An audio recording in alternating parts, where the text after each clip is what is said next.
Okay, class, today we're going to practice effective discussion techniques, all right? This is something that we've done before, but we're going to practice it again. There's three main ways we can have a discussion and to carry the conversation, all right? We're all familiar with these ways, but let's just review. The first thing is to say that you agree with someone, all right? We can say, I agree with Viddy because she said this, and I would like to add something more, so on and so forth, okay? So number one, we can continue conversation with agreeing with someone. But you may not agree always with the person who just said a comment, okay? You actually might have something completely different, a whole different opinion, okay? So what's our second option? How can we state our own opinion, but in a way that is still respectful? Davis?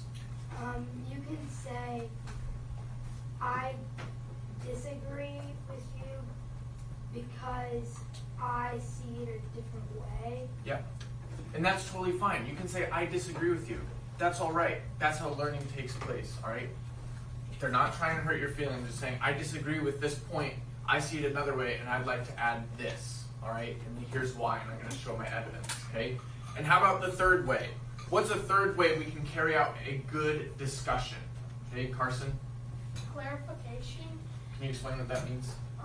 It's like to clarify, and sometimes you need clarification if like it's just a little fussy to you and you don't understand what they're saying, or if it's like a little over your head, then you ask them for clarification. Yes, Carson said, if something's a little bit fuzzy that someone just said, or maybe that comment went over your head, you can say, hey, can we pause here? I want clarification on that last comment before we move forward, so we're all on the same page and understand what's happening, okay? Any questions on these discussion techniques? So, I want you to take 1 minute, look at this picture, try and get an idea of what's going on.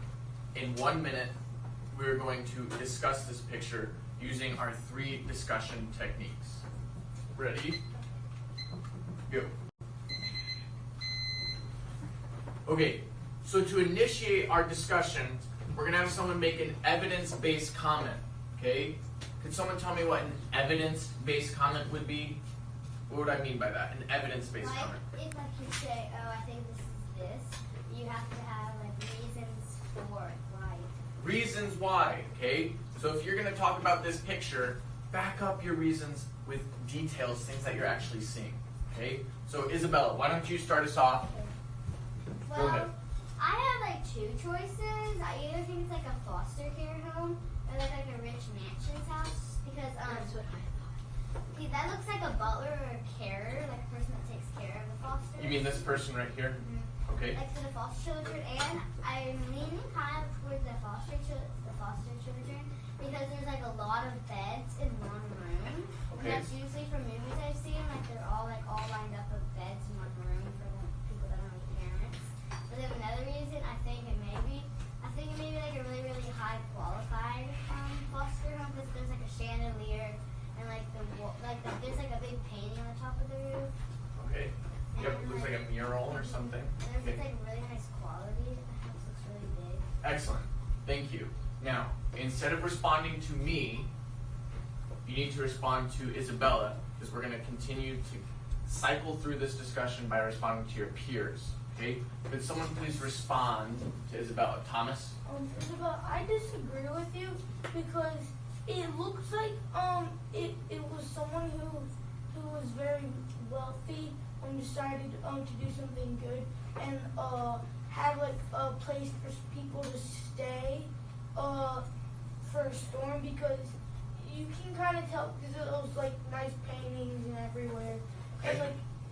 And you can kind of see how the beds are set because it's in front of a door. So I kind of think they're doing a shelter for all the people who for a storm to pass over maybe. Okay. Excellent. That's a very interesting perspective. Could someone respond to Thomas? Macy?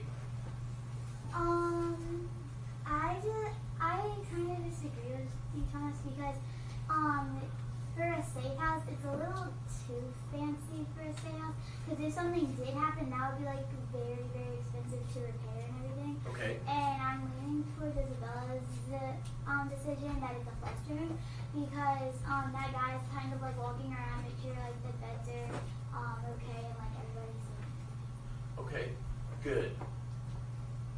Could someone please respond? That we've read our parable and have written our thick questions, we're going to have a fishbowl discussion. Now, just a reminder for how the fishbowl discussion works. All right, we have an outer circle, and the outer circle is taking notes on what the people on the inner circle are saying. So you're recording significant comments or significant questions that your peers are making. Okay. The outer circle will start with our even-numbered people, okay? If you're an odd number, you will start in the inner circle. Remember, we're using our effective discussion techniques: agree, disagree, and clarify, all right? You are talking to each other, not to me. We will be using your thick questions to generate discussion in the inner circle, okay? Once you make your comment or question, please stick your comment card in the fishbowl, and someone else from the outer circle can come quietly and tap them on the shoulder, and you'll return to your seat to assume a role in the outer circle taking notes. Am I clear? Yes, sir. Question? That's fine. Okay, so will the odd numbers please come up to the inner circle?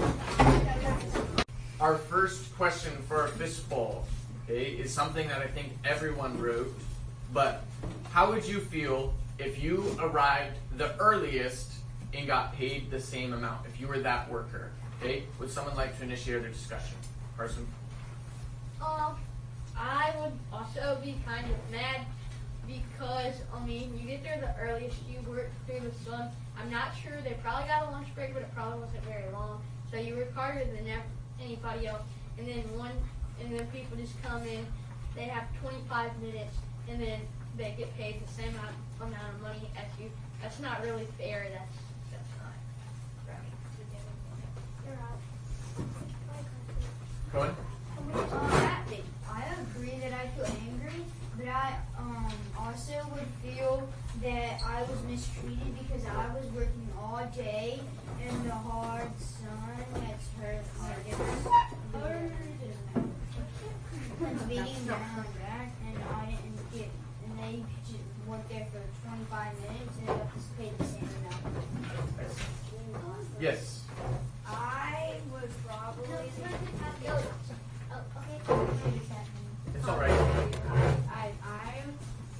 I would be mad, but then I'd also understand because a lot of people, because those people probably they have been asking for a job the entire day, but they kept getting rejected by. So excellent job with the fishbowl discussion. Again, just to recap our day with effective discussion techniques, there's 3 ways that we can use to carry on conversation with our peers. Okay. The first one is what?